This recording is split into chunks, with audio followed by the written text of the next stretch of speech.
Naman jud ay masuya. Kahit ako masuya, no sa una sa Pilipinas masuya man jud ako. Ang kanang paranghan hindutas kinabuhi sa Amerika. Hello mga loves, magluto tayo ng sauce, mag-add ako ng sauce. Itong aking cellphone no biak talaga na ano talaga nasira talaga yung protection.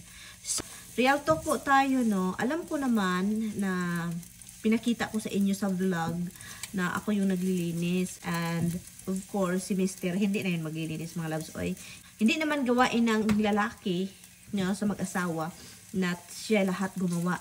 At kisyo daw ako daw yung gumagawa sa labas, mga gawain sa labas ng bahay. Of course, you know, gusto ko. Ay sabi pa, bakit malaki ang bahay ninyo? Kayo lang dalawa. And then ikaw pa lahat gumagawa, no? So, yun na yung mga problema sa mga galit, mga love sa buhay ko. Bakit ganito daw yung buhay ko? No? Bakit daw malaki yung bahay na kinuha namin? At bakit daw ano? Ang daming bakit. Akong gumagawa, walang anak. Bakit maraming kwarto? Bakit ganon, no? Problemado po sila. And so ngayon, sa totoo lang, sa puso, sa isip at puso po ninyo, sana kayo ang andito, no? Sana ganyan yung buhay ko, ganyan. Pero hindi nga, ang iba nga sabi ko na nga galit, hindi nila matanggap na ano.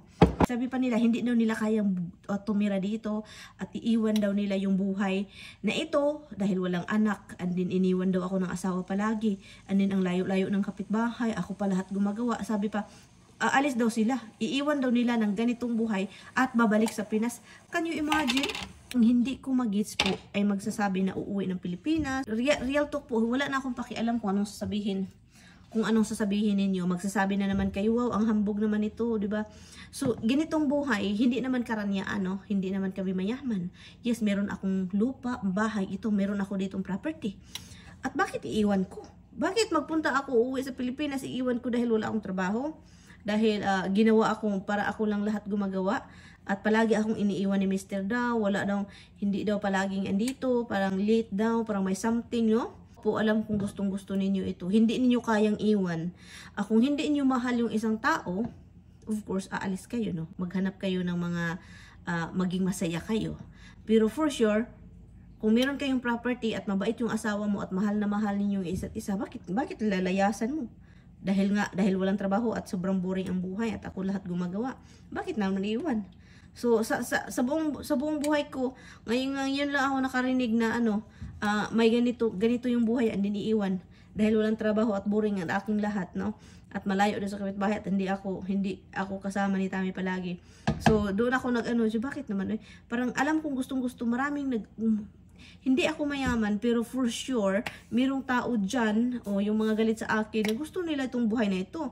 Dahil gusto nila ito, sasabihin nila sa akin, uwi ako ng Pilipinas at iwan ko itong ganitong buhay. Ano ba yan? Parang, bye Tami, iwan na kita. Parang ganon. Parang ganon lang lugar, no? Kailangan ko itong takpan. Takpan natin kasi po para hindi siya kasi ano po siya gano'n lang. Sarap, tak, gano'n, no? So, iiwan natin yung ganitong buhay para patas, no? Para magkaparihas tayo. Masaya naman ako, thankful naman ako sa ganitong buhay, mga loves. Kahit hindi kami mayaman, nakakain kami ni Tami ng, you know, alam nyo na, 3 beses sa isang araw, may mga extra pa. So, thankful naman ako, no? So, pero hindi kami mayaman po. So, wag na kayong magalit po. Wag niyo akong palayasin dito sa bahay ko dahil, ay nakakaloka talaga. Hindi daw kaya ang bahay na ganito. Ang saya kaya pag may bahay, mga loves. Yung iba nga sa Pilipinas, nagririnta. Kahit dito may mga nagririnta. Nagwi-wish na may mga bahay, no? Wala namang masama sa magrenta. Pero may mga talagang, lalo na kapag may mga anak, hindi nagrenta, wini-wish nila na magkaroon ng bahay para may mga laruan, yung mga, parang may matakbo-takbuhan yung mga bata, no? So yun, ganyan yun siya. Iwan ko na lang sa ibang tao talaga. Sasabihin talaga na layasan ko itong buhay na ito. Kasi, so sa mga gusto ninyong bumalik yung buhay ko katulad sa Pilipinas, well, hindi naman masama ang buhay sa Pilipinas, masaya din doon. Pero alam nyo na, in reality, real talk nga tayo dito, masarap ang buhay dito sa US. And yes, masarap siya. At the same time, kailangan mo magsakripisyo, no? Magtrabaho. And then, in the end, may ano naman, reward, no? Dito, mga tao dito, trabaho ng trabaho. And then, ang ending, may reward. Masaya ang buhay, may kakainin, may mabili, ganon. So, sa Pilipinas, kahit anong hanap natin ng trabaho, kahit ano natin, kung anong edad natin, may age discrimination sa Pilipinas, you know? So, sana hindi na ganon ang may age discrimination kapag magtrabaho ang mga may edad na tatanggapin kahit bagger na lang sa grocery store or taga-map ng floor. No, doon sa Pilipinas hindi. Kapag matanda ka na, hindi na. Dito mga love, sakripisyo. Kaya nga ang mga tao dito, sobrang tignan sa Pilipinas, ay ang sarap ng buhay nila doon. Meron silang sasakyan, magandang bahay, malaking lupain, o makapag-shopping, makapagbakasyon kasama ang mga anak at pamilya at asawa. So, sakripisyo mga loves. So, trabaho ng trabaho, and then ang ending, reward sa sarili. Ganyan yan siya. Sa Pilipinas, kahit anong gusto natin mag-reward, no? Wala talaga. Kasi nga, kahit mga professional doon, ang liliit ng sweldo. Yun yung realidad. So, alam ko, sasabihin niyo sa akin na uwi ako ng Pilipinas, iiwan ko ito kasi buryo ang buhay, wala akong trabaho, walang anak. So, bakit ako uwi doon? Iiwan ko tong anong meron ako dito. And then, pagdating sa Pilipinas, nakatunga nga, maghulat sa rasyon sa gobyerno na hindi naman ibinibigay sa mga barangay. So, yun siya. So, ang puso kasi ng tao, mga loves, for example, magsasabi yung isang viewer na, magsasabi ng isang tagapanood sa atin na, oy, you're so blessed, you're so lucky, it's good for you, blah, blah, blah, yung parang ang swerte mo, ganon. Yun yung purely happiness, you know, na talagang masaya sila sa sarili nila. And then, ini-spread nila, spread my wings and fly away. Ganon ba? Parang ini-spread nila yung happiness. Pero yung mga may puot sa puso na hindi nila gustong nakikita na masaya ka at okay yung buhay mo, sabihin na, ang pangit ng buhay mo, ang laki ng bahay, ang buryong, hindi ka ba takot dyan? Umuwi ka na lang ng Pilipinas, dito ka na lang, uy. Sabi niya, kasi mayroon kang bahay, wala kang mga anak, diba? Sabihin man ganyan. So kung hindi mo tanggap yung nakikita mo sa isang tao, sa kababayan mo sa ibang bansa, and then, parang silos na silos ka, real talk ha, silos na silos ka sa buhay kung anong meron sila doon. Di sabihin nila na, ay, pangit naman ang buhay na ganyan, oy. Parang sobrang man, kung ako hindi ko kayang tumira ng ganyang bahay. Hoy, I'm sure gusto mo rin, no? Gusto mo rin. I'm sure hindi naman magandang bahay, pero kapag sabihin mo na sa'yo talaga, gusto mo, uy, bahala na magkahirap-hirap na, basta kay meron kang bahay, gusto mo, sabihin na, ayaw, hindi ninyo kayang tumira dito. Dahil sobrang laki at boryo, walang asawa palagi at malayo sa kapitbahay. Meron naman akong kapitbahay, mga loves.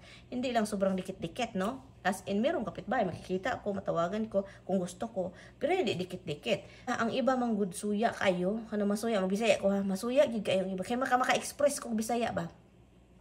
Ang uban mang good suya na suya na kay sila, andin mo nang ilang buhaton, ila jud kang dauton, ila kang dauton, unya ingnon kanila nga sus pangit man ang kinabuhi ngano na amang kadiha lisod pud kaayo no naa kadiha unya wala kay anak mo na siya mo na nindot jud magbisaya mga loves kasi express na malabas gid na ako ang tanan ilabas. So yun siya. At of course malipayon man ko diri no, malipayon man ko kahit paminsan may buryo pero I'm happy, no? Yes, man ay masuya jud kana magpakita ganita nga nay magregalo na adjud na sila na man jud ay masuya. Kahit ako masuya, no sa una sa Pilipinas masuya man jud ako. Ang kanang parang nindutas kinabuhi sa Amerika o nindot kay yung kinabuhi naka nindot jud kaayo. Una gid sila mga sakyan na unya na apoy balay. Unya mga on sila mga nindot. Ana ba?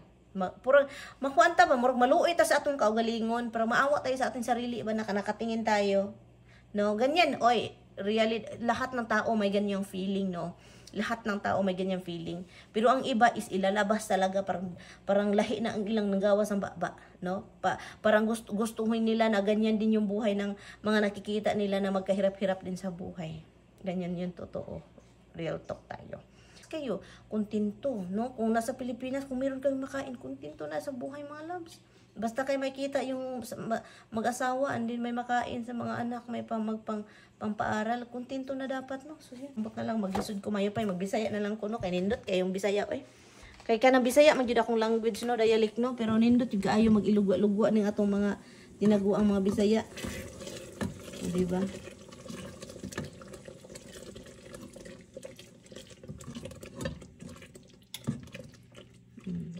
Ito yung tomato sauce. Tomato sauce for my baby tummy. Sa pasta na niluluto ko kahapon. Lagyan nato ng paminta, no? So, yun. At kasi ang daming pasta na niluluto ko para pag uwi niya hindi dry. Kasi ayaw niya yung pasta ng mga loves na sobrang dry. No? So, yun mga darling. Yun. Simmer lang natin yan. Dahan-dahan simmer para hindi siya masyadong ng log shake. Anyway, so